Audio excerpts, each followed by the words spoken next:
Dear reader, allow me to introduce you to my book. Though it might at first appear like many books you've come across, it is far from ordinary. You may, therefore, have some misunderstandings about its nature.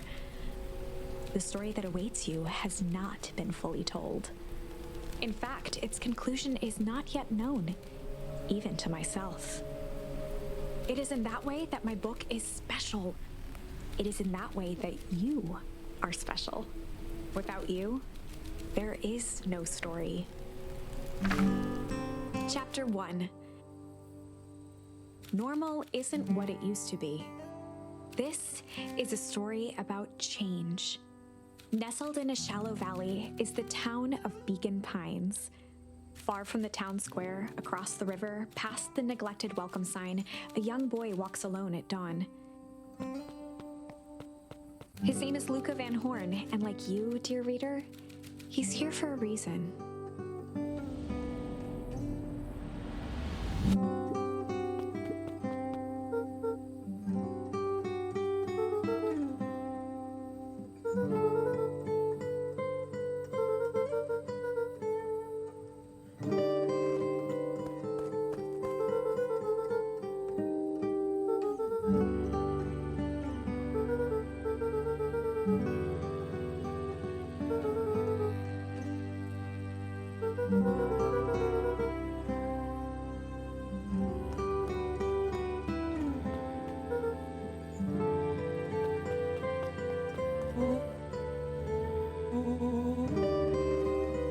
Rollo was Luca's closest friend. He possessed many fine qualities, but subtlety was not one of them.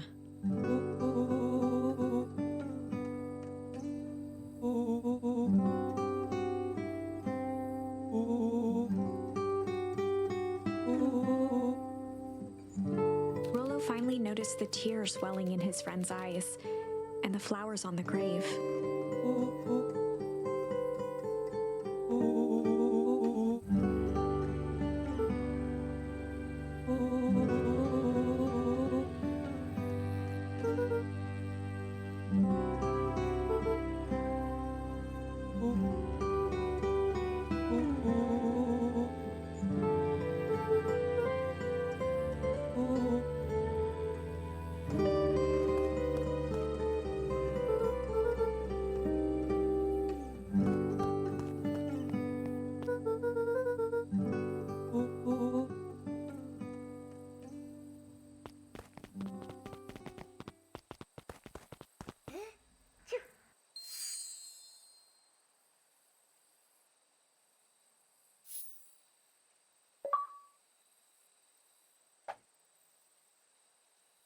Wonderful! I had a good feeling about you from the moment you opened my book. That charm is a very special thing. Very special indeed. Keep hold of it for now. Its purpose will reveal itself soon enough.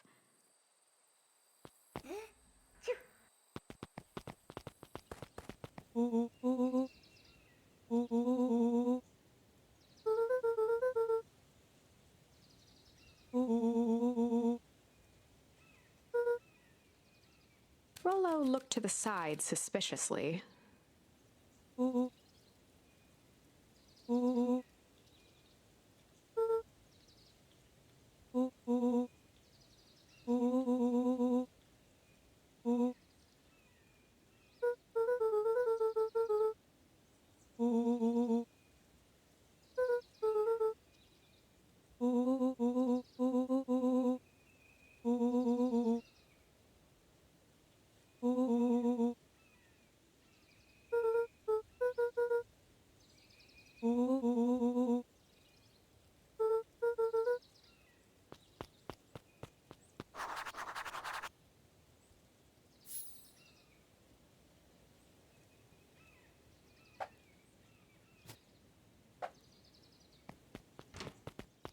Dear reader, forgive me for this interlude. Remember that charm you found in the dandelion patch? There are more of those special charms to discover throughout Beacon Pines. They've been known to reveal themselves to those who are willing. some of them can be found in this very house. Just some dusty knickknacks. Since Gran had moved in, the house was more peaceful, more orderly, and more covered in flowery fabric.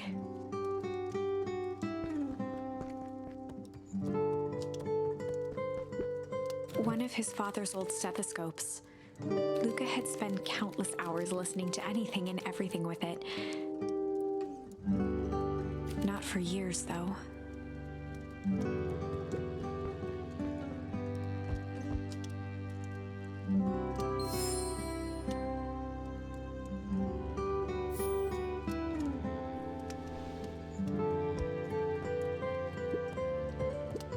Gran had already lit the fire. She kept a warm house, as if by grandmotherly obligation.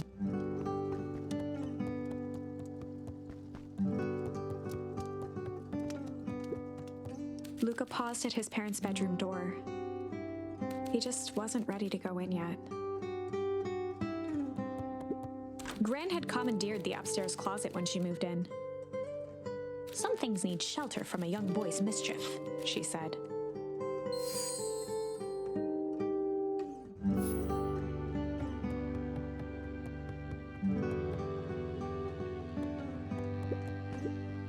Luca tossed on his favorite old sweater. Even though it was the first day of summer, a chill still hung in the air.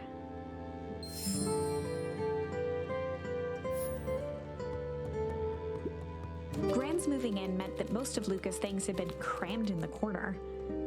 Luca was somewhat annoyed by the situation.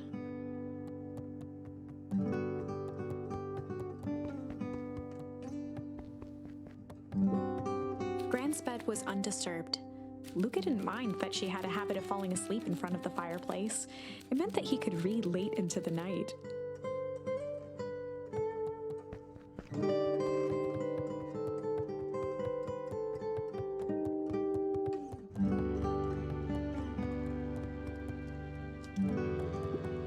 An array of prepared meals crowded the refrigerator, each labeled with the day of the week. A pair of dull scissors, a broken can opener, a mostly empty bottle of glue, and some loose string.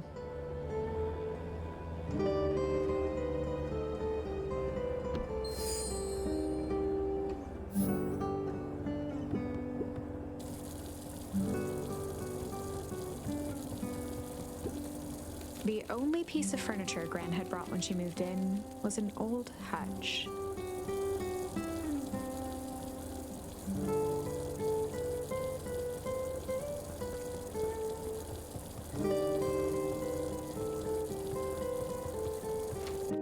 Oh my, this is quite exciting. I am now certain that you are the one I've been waiting for all these years.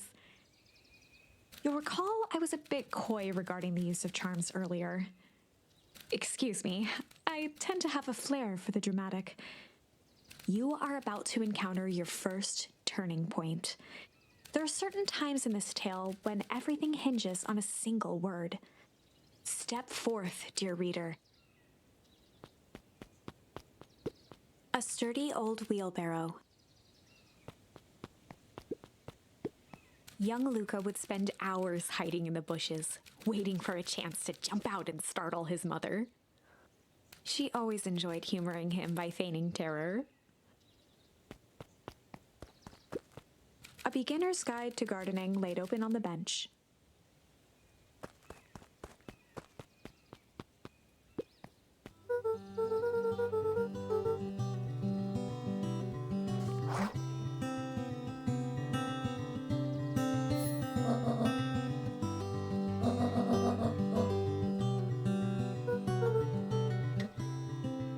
The less Gran knew, the better for everyone involved.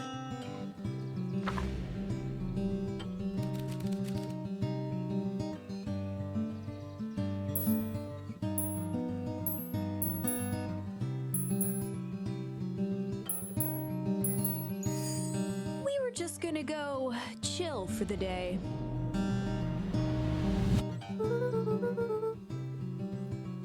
The best lies are built on truth.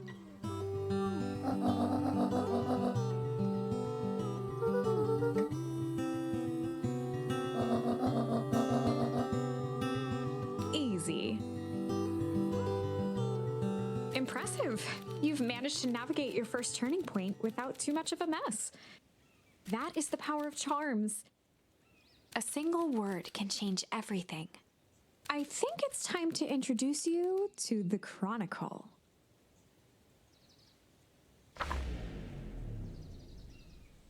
The Chronicle is a record of the decisions you've made. You can see the turning point which has been revealed. At any time, you can use the Chronicle to go back and invoke different charms, creating new branches. Luckily for us, this is the one and only turning point where the charms won't dramatically alter fate.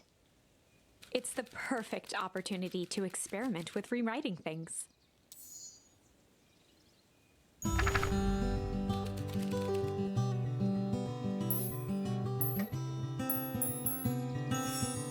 We were just gonna go ponder for the day.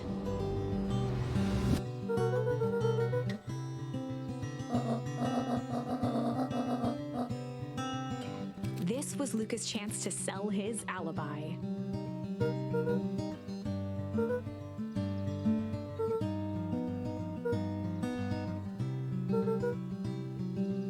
Nailed it.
Chapter 2.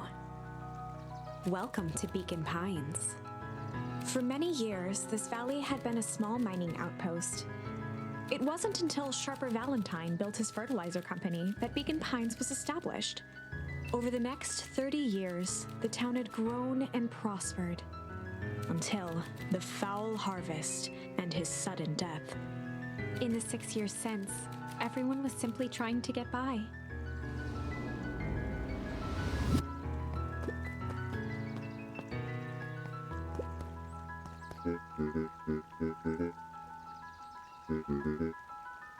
Mayor Augustus Valentine was not busy.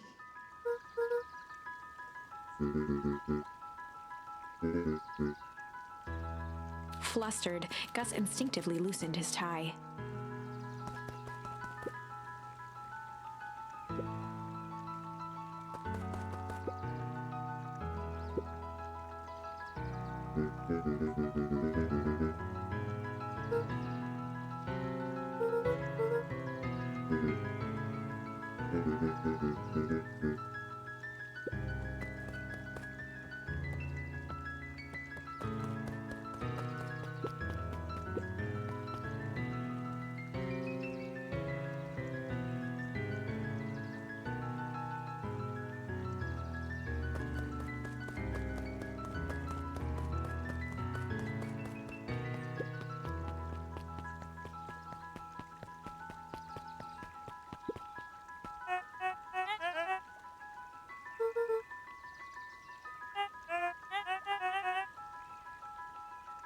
He pulled a pen from the pocket of his sweater vest and began to frantically jot something down on a clipboard.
Pete stopped scribbling and glanced up from the clipboard.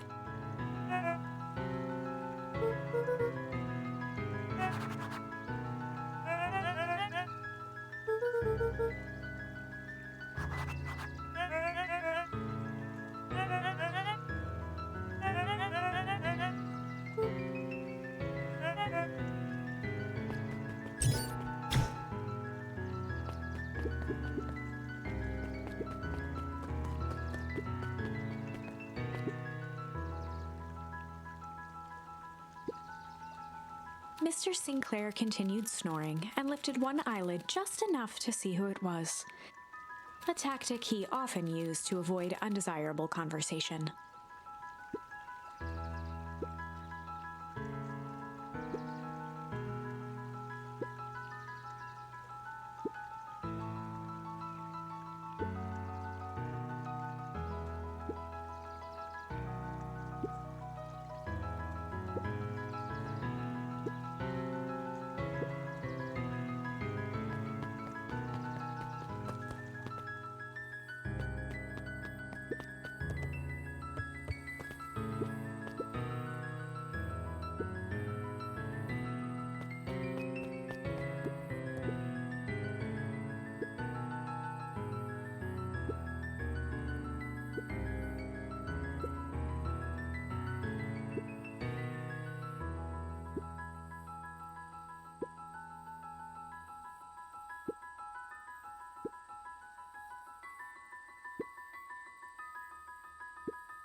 Whenever Luca saw his dad's chair by the pond, it reminded him of the days they'd pack up a couple of sandwiches and fish until sundown.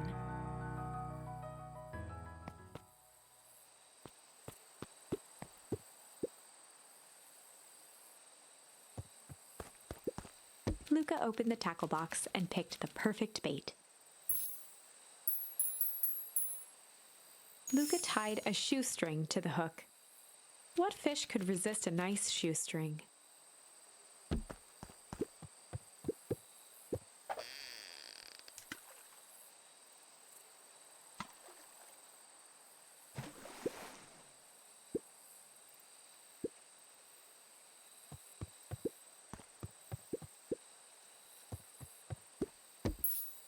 Luca tied a shoestring to the hook. What fish could resist a nice shoestring?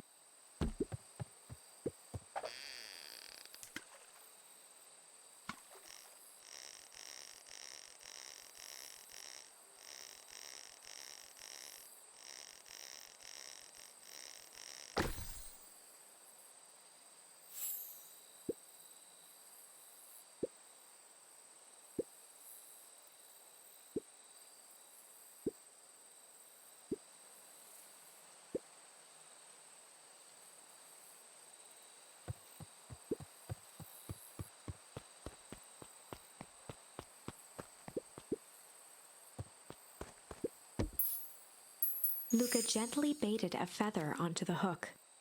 Good for skimming the surface.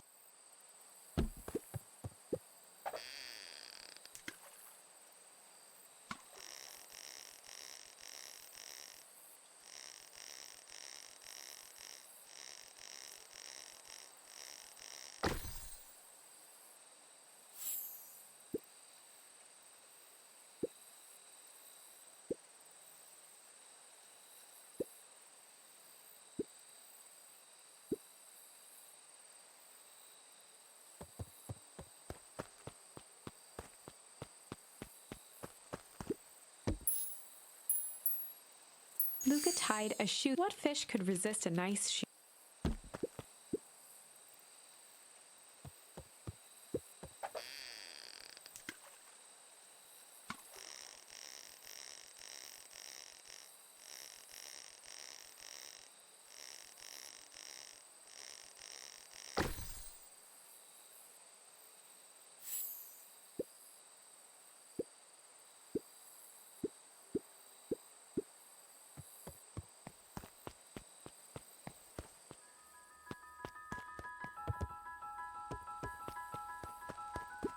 The boys had a good thing going, as long as they kept old Jeff happy. They had an endless source of precious materials to add to the treehouse.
Luca's winter coat decommissioned for the summer. With the cold holding out longer than usual, he reconsidered its usefulness. On certain nights, when the clouds were just right, the boys could tune into strange patterns of static. Rollo thinks it's aliens. He always thinks it's aliens.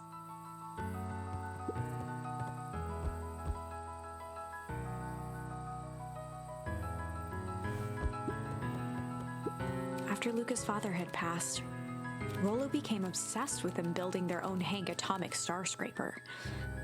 It was some time before Luca realized it was Rollo's way of keeping him occupied.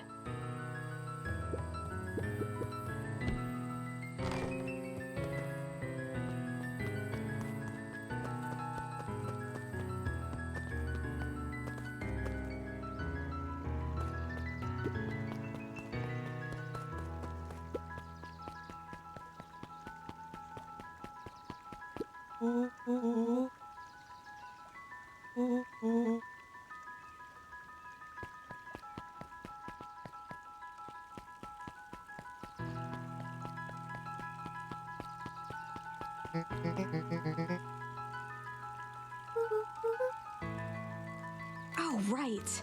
Rendezvous with Roxy. This is an important turning point.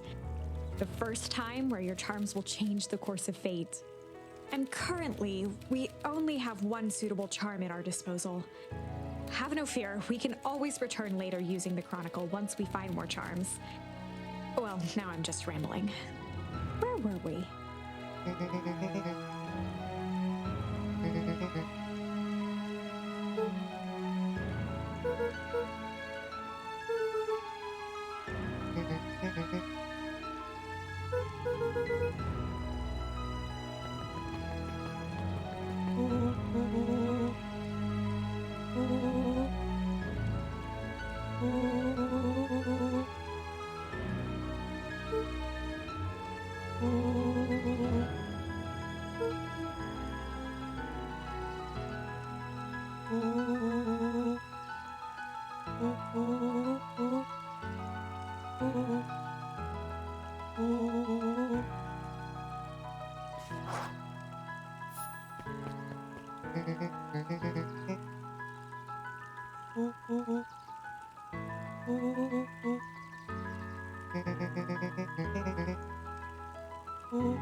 Apollo froze as Roxy took a step toward him, cracking her knuckles.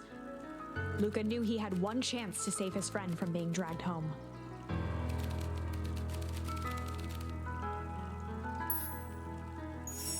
In the past, he found the best way to deal with an enraged Roxy was to be a little chill.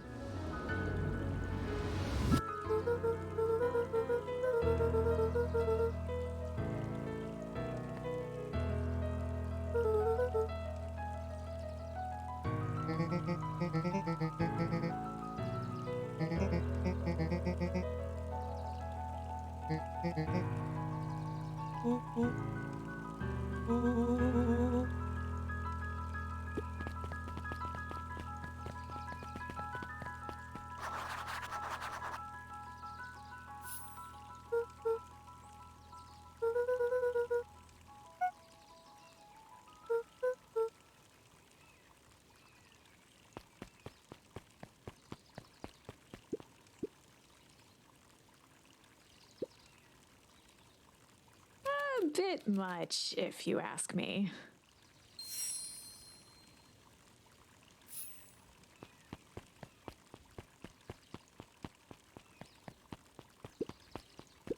Holden Wilder ran the local paper of record, the Beacon.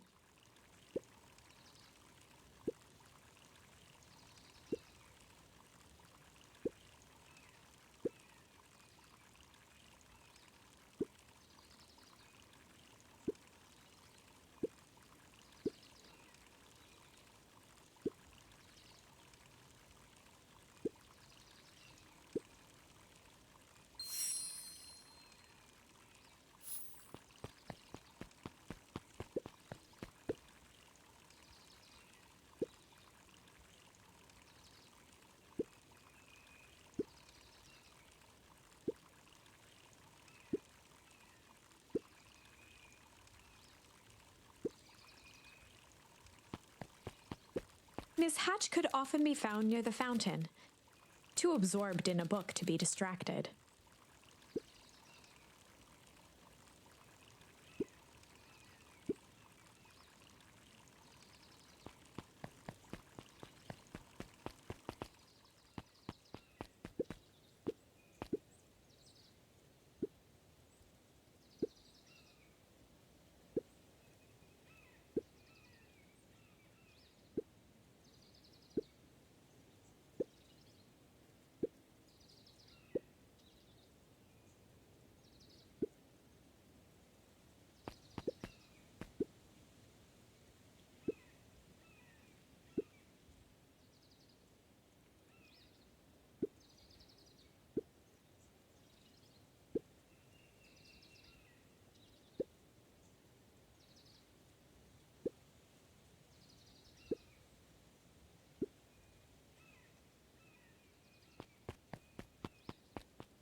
Jeff's hardware closed down about a year ago. The effects of the foul harvest stretched wide. When there are no crops in the field, tractors don't need fixing.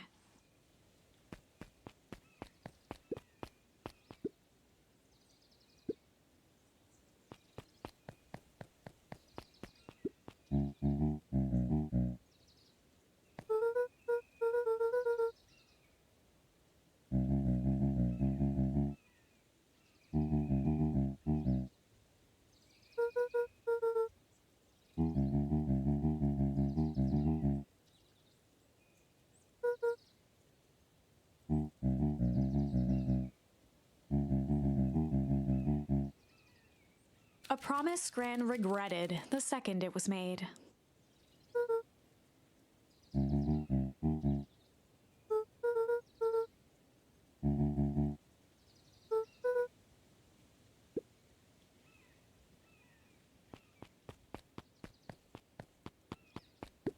The phone booth was brand new, part of Perennial Harvest's Beacon Pines Reborn initiative.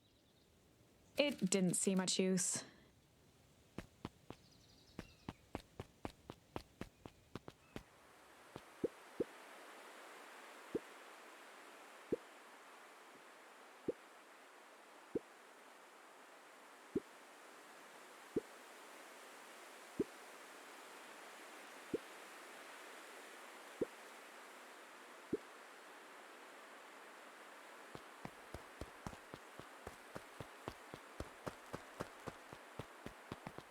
The path led into a small hollow at the edge of Weepwood.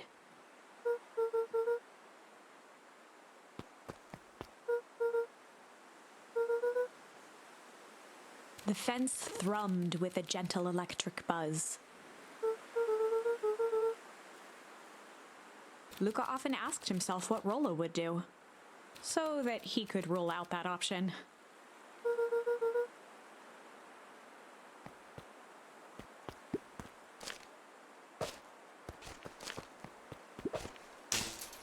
As sparks flew from the fence, the light atop that section shut off. 2 bulbs remained.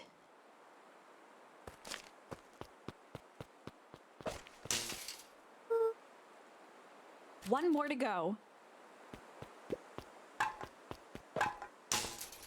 The fence's buzzing gave way to silence.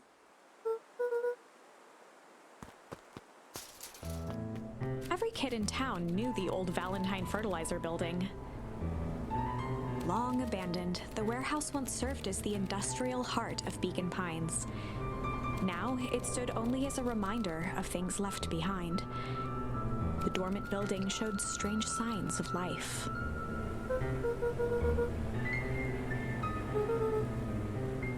There was only one way to find out.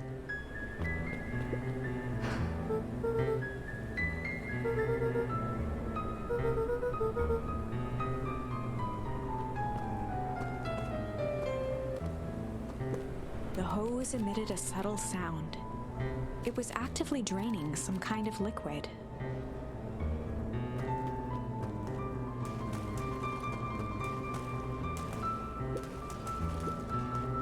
The water looked almost diseased. It flowed slowly into the woods.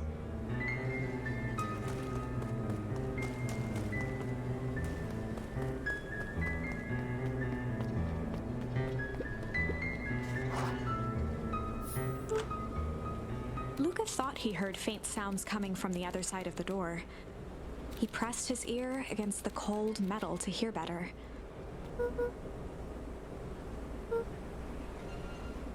The sound of footsteps grew louder.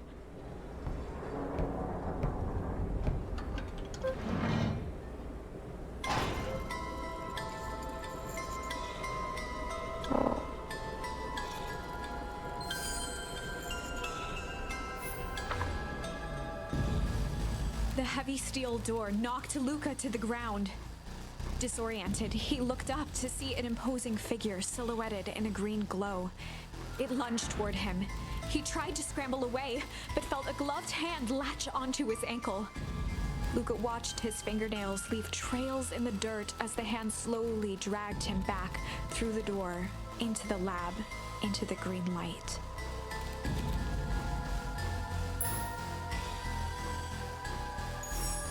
This is a story about change.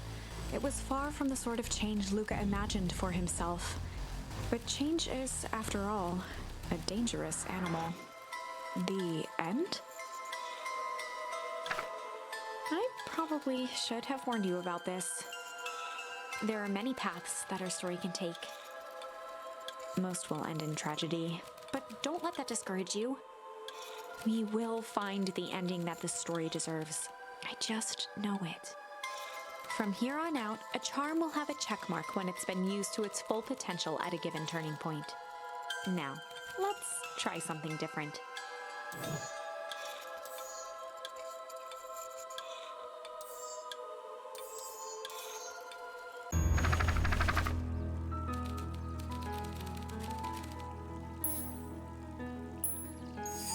In the past, he found the best way to deal with an enraged Roxy was to be a little shit.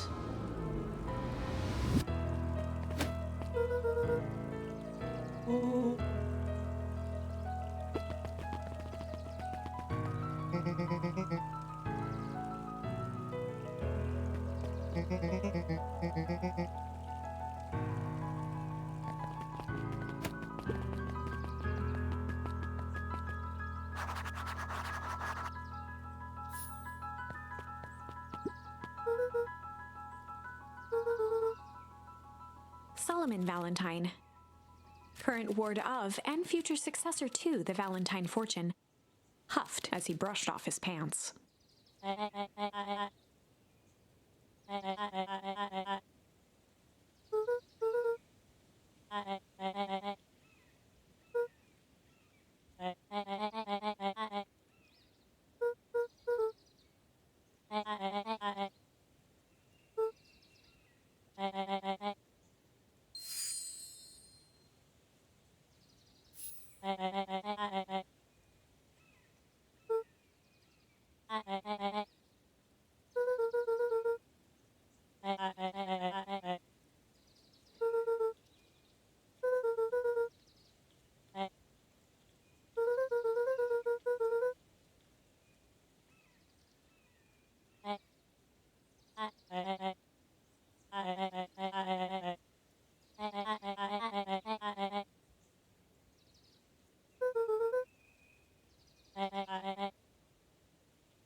Solomon trifled a gesture toward the approaching heiress Valentine.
As the glowing windows of the old warehouse came into view, Rollo began to bounce excitedly.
The boy sat petrified under the weight of the bag.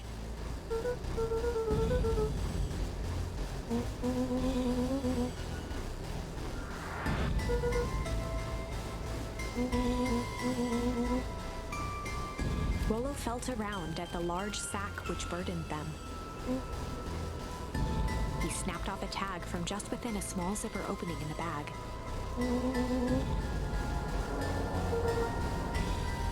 Rollo held the badge up to a faint shaft of light within the dumpster.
Lucas sat in the dark, tracking the sound of Rollo's footsteps as he ran. 1, 2, 3. He pressed his ear to the dumpster wall, straining to hear Rollo's footsteps as they faded away. 15, 16, 17. He tried not to think about the contents of the dumpster as he counted. 35, 36, 37. The thick stench made it hard to breathe. Screw it, that's long enough. Luca carefully lifted the lid and peered out. Nothing. No sign of Rollo. No sign of the man in the yellow suit. Time to haul ass. Luca clambered from the dumpster, stumbling to his knees. He was up like a shot and running, sprinting toward home as fast as he could. Beacon Pines flew by, blurred by the tears that welled up in his eyes. He wouldn't remember getting home at all that night.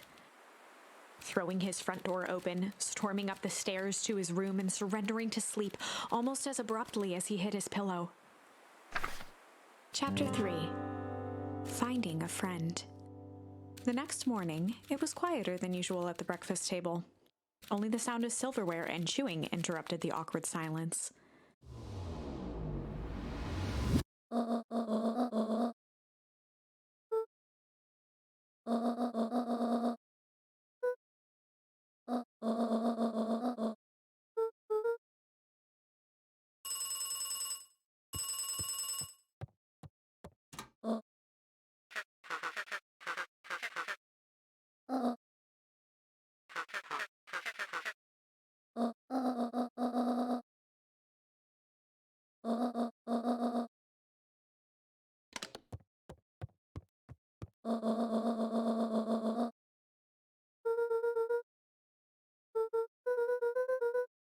Gran's brow furrowed. She let out a long sigh. Her voice was quiet and even.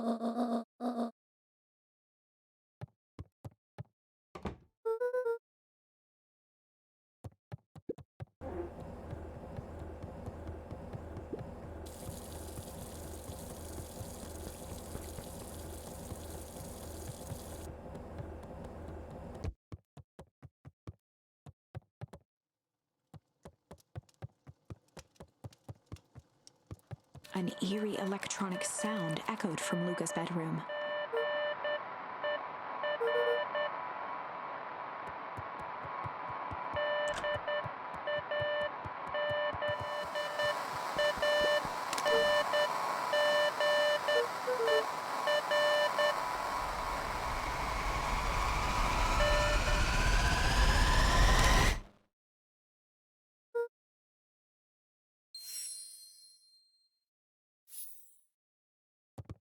Luca glanced at the now silent walkie-talkie.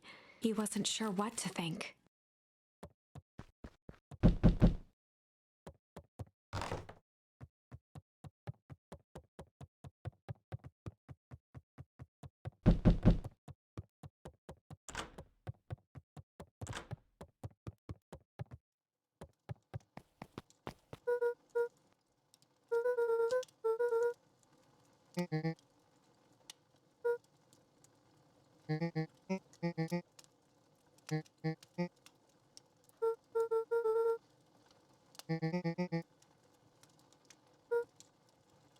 A pit formed in Luca's stomach.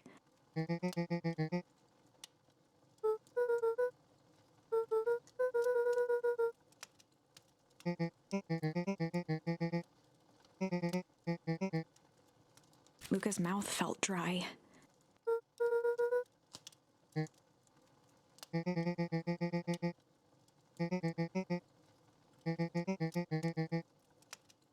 Luca could feel his heart beating in his throat.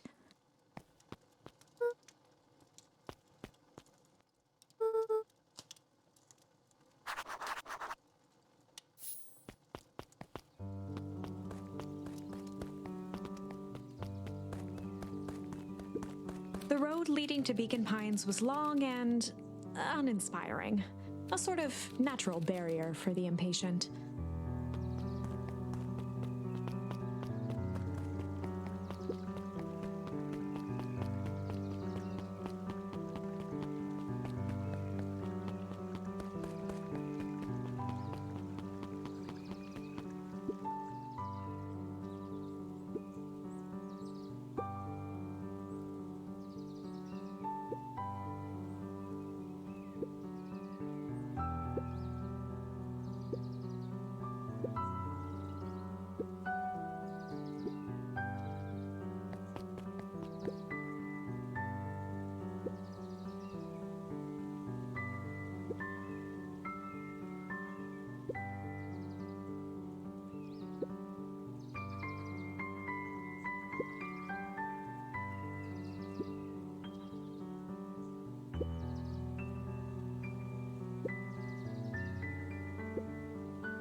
Kato volunteered at the library during the summers.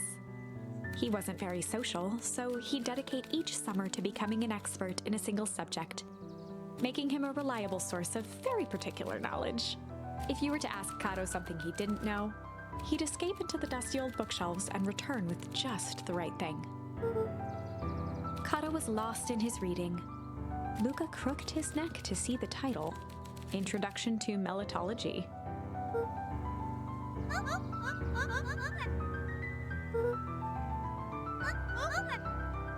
He gestured to the shelves.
The bottom corner shelf was a dusty array of thick science books.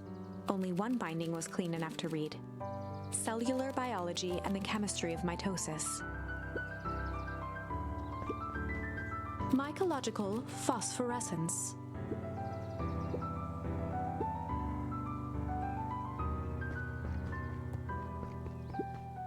The entire top level of the library was devoted to comics, most of which were Hank Atomic and the myriad of lesser revered spin-offs.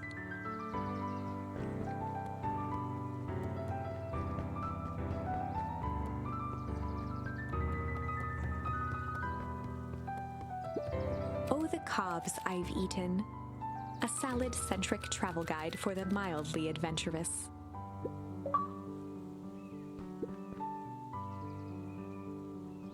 Sally Seashore's simple succulent sundries. Luca brushed off a smudge of dust. Or maybe it was flour. 30 recipes so easy you'll doubt it's even edible.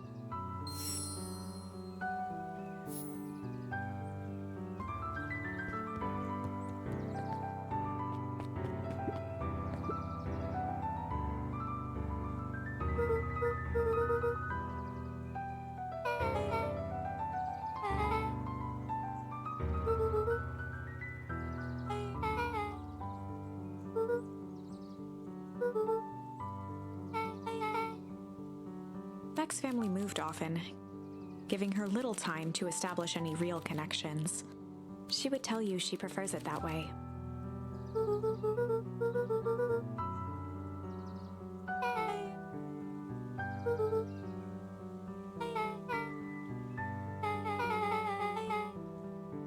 Luca shifted his feet uncomfortably.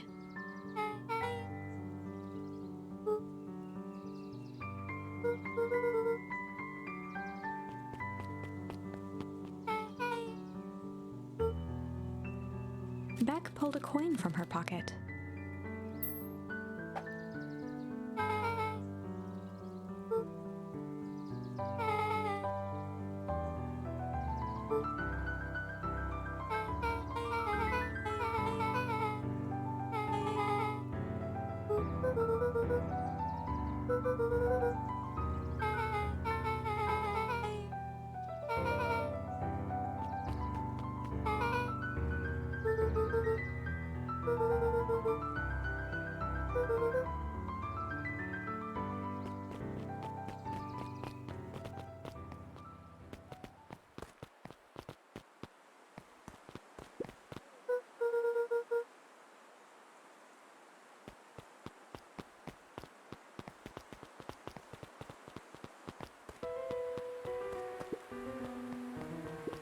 Luca felt a chill as he approached Beck. Her eyes were locked on the strange green liquid. The nearby grass was coated in a fine layer of frost.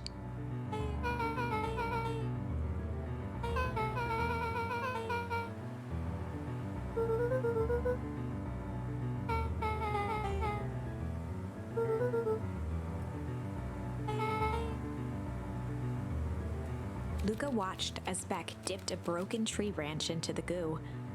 Beck's eyes widened as flowers grew from the dead wood. First small buds, which quickly bloomed into vibrant petals.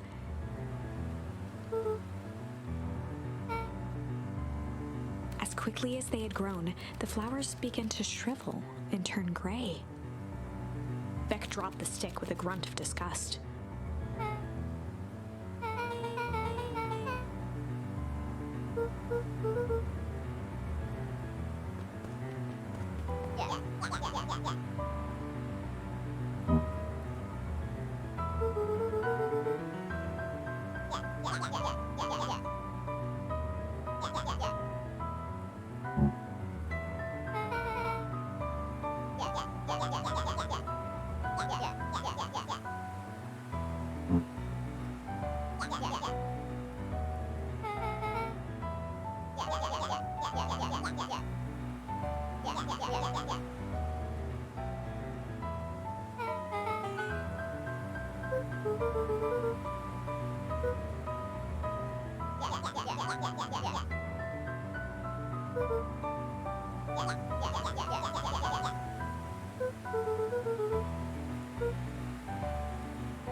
Iggy took a step towards Luca, his sneer lit by the glowing puddle.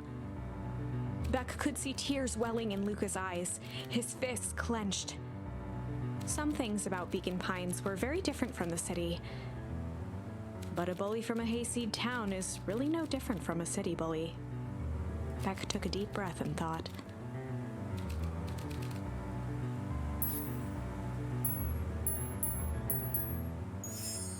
Well, time to bust out the strange.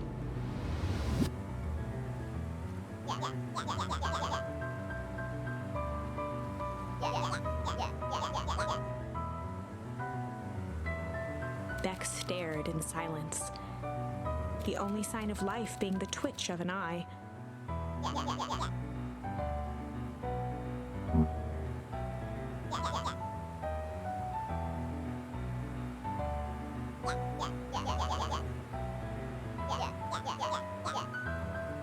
At the sight of Iggy taunting Beck, something in Luca snapped. Iggy's smirk shifted to a look of shock as Luca launched himself into his stomach. Iggy's clothes were drenched in the glowing ooze. Iggy's voice began to slur as he struggled to get up.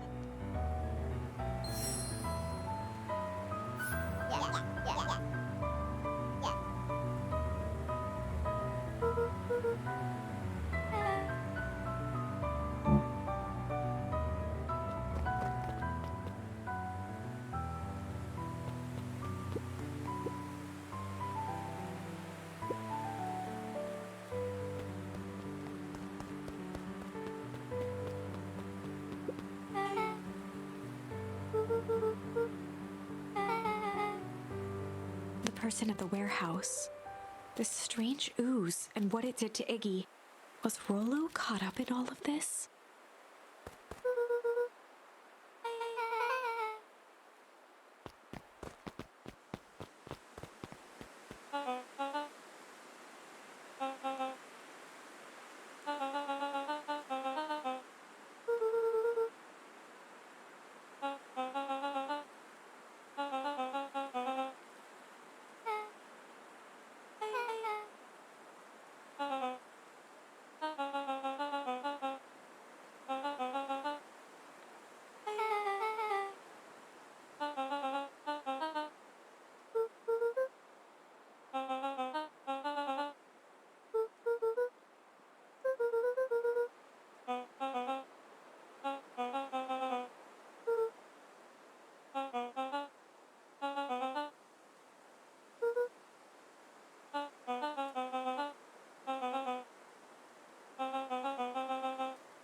Beck glanced toward Luca.